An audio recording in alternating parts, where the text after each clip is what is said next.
Anthony Richardson is going to go down as the most athletic quarterback that has ever participated in the combine in NFL history. He's a behemoth of a man. He is huge. He runs really fast. He jumps higher than anybody, and he, too, has a bazooka for an arm. What we learned about these quarterbacks over the weekend at the Combine is everything we already knew. Levis is a huge dude with a can of an arm.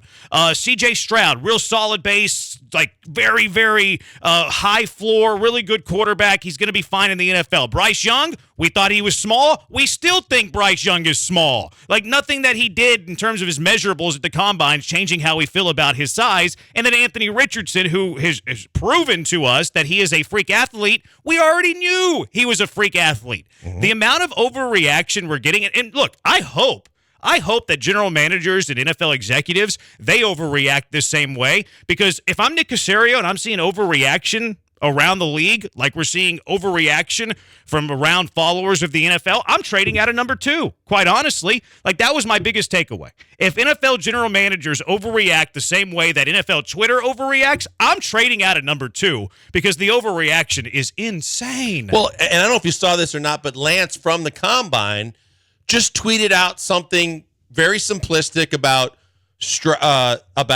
Levis and Richardson look different than everybody else. Yeah. Okay? And everybody just started attacking and going, well, what are you talking about? Does that mean don't take Bryce Young? What are you talking about? Why shouldn't you be talking about the top 2 guys? He's like, God, sorry you guys got caught in your feelings. I'm just saying physically, these 2 guys look different than the rest of the guys that are out here working out. That everybody is so on point, just on edge, ready to go during draft season, especially if your team has one of those top picks, because everything is hyper scrutinized. And like you said, nothing has changed from before the Combine. It's just that the hype train left the station and it is motoring down the tracks, and everybody's jumping on board. Like, tell me if I'm wrong here. 713-780-3776. Tell the Killer Bees if we're wrong. 713-780-ESPN. Or Joe George, you like to tell us that whenever we're wrong as well. Everything that people found out about these quarterbacks during the NFL scouting combine, nothing changed from who they were. Will Levis, a dude that has a huge arm, looks the part. I saw that Lance Zierlein tweet. You know, he looks different than anybody else because he has NFL size, especially for that quarterback position. Same thing with Anthony Richardson. Has, massive NFL size, but he runs really fast. He jumps really high. We knew that about Anthony Richardson. Bryce Young, like people were saying how much of a win it was for Bryce Young to weigh in at 204. Cool, man. Like you're still the lightest. I think they said one of the lightest quarterbacks to measure to weigh in quite a while in terms of being considered for one of the top picks. Yeah, I was looking at somebody put some stats out there about like quarterbacks who are very, very small. The history of small quarterbacks that have been drafted that high. Like, I don't care that Bryce Young weighed in at 204. Like, you can put on pounds to make yourself weigh more. And why didn't he run? Why didn't he throw? Because he was a little bit heavy. Because he put on some water weight. Water roids? Water weight. I hope it wasn't roids. Tom Pelissero tweeted this. He posted some stats. Shortest quarterbacks draft. And look, this is whenever Bryce Young had a win in terms of his measurables. He's a small quarterback going into the scouting combine. He's a short quarterback leaving the scouting combine. Shortest quarterbacks drafted in the first round since 2003 based on height at combine. The shortest ever was Kyler Murray, the same exact height as Bryce Young, 5'10", 1/8 of an inch. So that was the smallest quarterback taken since 2003 in the first round. Johnny Manziel, 5'11", 3/4, and then you don't have another quarterback under 6 foot. Tua was 6 foot, Baker Mayfield was 6 foot 5/8, and Rex Grossman was 6 foot 1 inch. So like not a great sample size there, right? Here is the lightest quarterbacks drafted in the first round since 2003 based on weight at the combine. Kyler Murray also was 207 pounds. So was Johnny Manziel. Do you think Kyler Murray's only 3 pounds heavier than Bryce Young? No. Absolutely not. I think he's at least 15 pounds heavier. It was a than Bryce farce. Young. Like Bryce Young was his whole goal of this combine, which again, all he did was stand up so they could measure his height and put him on a pedestal to see how much he weighed, right? That's all that Bryce Young was doing at this combine and the interviews, because you don't have to be skinny to have the interviews. He was training to be heavy. Like, he's still a small quarterback. Nothing's going to change that. But here are the 5 quarterbacks that were the smallest via weight since 2003. Kyler and Manziel were both 207 pounds. Teddy Bridgewater was 214, and a lot of people thought Teddy Bridgewater was doing the water weight thing as well. Baker Mayfield, Jared Goff, 215.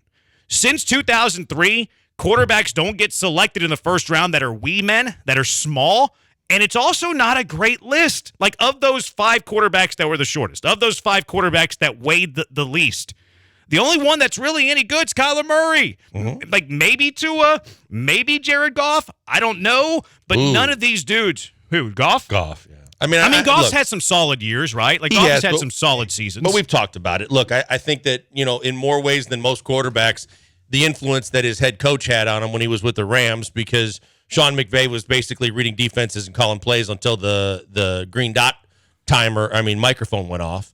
But then since then, look, last year was a good season for him. But I think he had to have that because people basically were done with him. So you're right. The majority of the quarterbacks on the list, you're like, Tua's going to – there's people saying with medicals that Tua might have to step away from the game with these concussions. Dolphins haven't picked up his fifth-year option. There's some thoughts that they might not pick up his fifth-year option. Especially with their owner and how bad they want stardom. Yeah, I can see that. 713-780-ESPN. All of these dudes, like, everybody's for real, if the NFL GMs and executives are overreacting the way that Twitter's overreacting, I'm seriously considering trading down. Because if you can get high dollar for the number 2 pick of the NFL draft, why don't you trade down to, like, let's say number 7, where I think Carolina might be drafting number 7. They've been talking about how they want to trade up for a quarterback, because I think that now this depends on how you feel about Jalen Carter. I've been talking about how I want one of 4 players in this draft at number 2.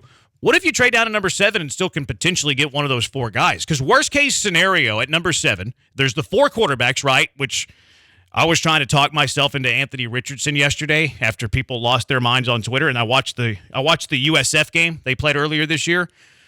Don't watch the second half of Florida USF if you want Anthony Richardson as your quarterback. He was abysmal. But anyways, if you trade down to number 7, you can get one of your 4 quarterbacks or Will Anderson, Jalen Carter, Tyree Wilson. If you believe Miles Murphy's in that conversation as well, you can trade down to number 8. Like, I think that the trade downs, if you want like a real takeaway from me, those are the 2 things. One, the overreaction to the combine is ridiculous and silly, and I hope the rest of the general managers act the same way that Twitter does.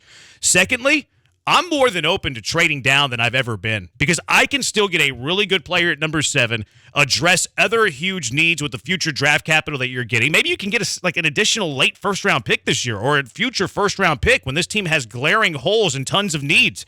I'm more open to trading down after the combine than I've ever been. I mean, if you're Caserio and you're savvy, you play off of all the hype train that's getting all these guys, talked about more and more as being top 5 picks, because you got to stick true to your head and the intelligence of the people that you have in your war room to understand when you start evaluating players, they're the same player that you looked at, that you had reservations about for the majority of the regular season. Now, they might have gone on this massive workout kick so that they showed out like someone training for a competition in bodybuilding or something like that. But bodybuilders don't win you football games. And so if other teams are going to be enamored with that, because I can't tell you how many people on the hype train said, I'm more and more changing my opinion. This Anthony Richardson's too good of an athlete to pass up. Well, that's fine if all he's going to do is get out in space and run with the football, but he's got to do a whole hell of a lot more than that, and he's the same guy that you saw played USF. It's the same guy that we saw after making one SportsCenter highlight play to elude defensive rush in one of the first games of the season, that he fell off the planet for the majority of the rest of the season. But if it helps you, play to it.